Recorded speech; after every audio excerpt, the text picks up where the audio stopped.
We've seen the loss and the death of informed consent around the world. How many people were told of all the harms to the brain, to the heart, to the reproductive organs prior to getting these injections? You know, if a therapy is effective, it doesn't matter if it isn't safe. People have injection regret. We've also seen much corruption happen all over a little virus that was no worse than a flu. The man who does not read has no advantage over the man who cannot read. And it seems that much of the medical profession and much of politics around the world is suffering this problem of illiteracy. And of course, all scientists and doctors agree when you censor the ones who don't. Now, how many people in this room know about the Trusted News Initiative? Please raise your hand. Okay, that's about half the room. That's more than most audiences. The reason you haven't heard most of the things that you've heard today is because the media is in collusion with whatever the powers that be in preventing you from getting that information. All right, next question then. Let's talk about the monster in the room, spike protein and cancer mechanism potentials. How many people in this room, after the rollout of the injections, have a friend, a colleague, a patient who had an unexpected cancer, a very aggressive cancer? Please, show of hands. Wow, here we see the same thing. See that line going upwards since 2021. What happened in mid-2021? Oh, I don't know, maybe mandates of an experimental biological product injected into billions of people around the world. Spike protein is present throughout all tissues of the body. That is not meant to be. Human cells are meant to make human proteins, not to make toxins. So to inject a gene-based product into the body and make your cells the factory for a toxin is psychologically insane. Reactivation of latent viruses, does spike protein do that? You bet it can. Low interferon. Interferon is critical in fighting off cancer. Does spike protein do that? You bet it does. Decrease in cell mitochondrial energy because of destruction of mitochondria. Studies out of the Salk Institute. You bet the spike protein does that. Loss of immune surveillance and suppression of your immune system. You bet it does that.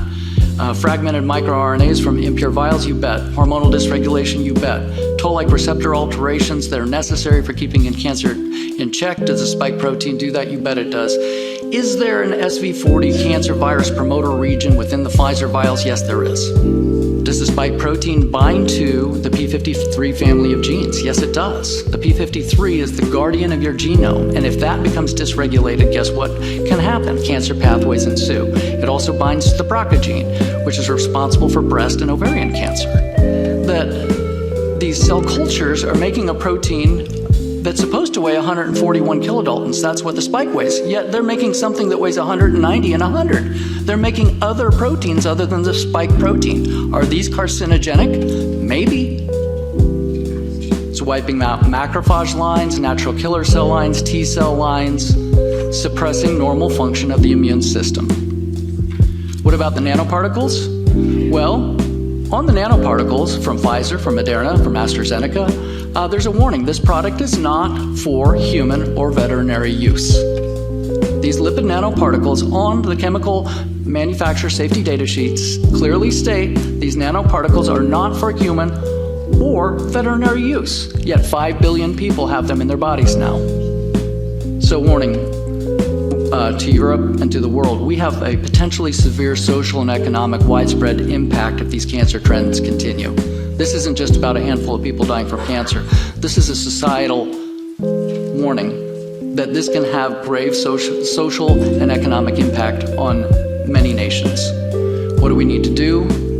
Okay, we need to stop these injections because all the variants, Wuhan, BA4, BA5, they're extinct. These are expired shots for something that's extinct.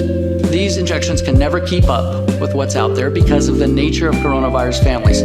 We need to stop the unproven technology, the lipid nanoparticle plus a pathogen sequence.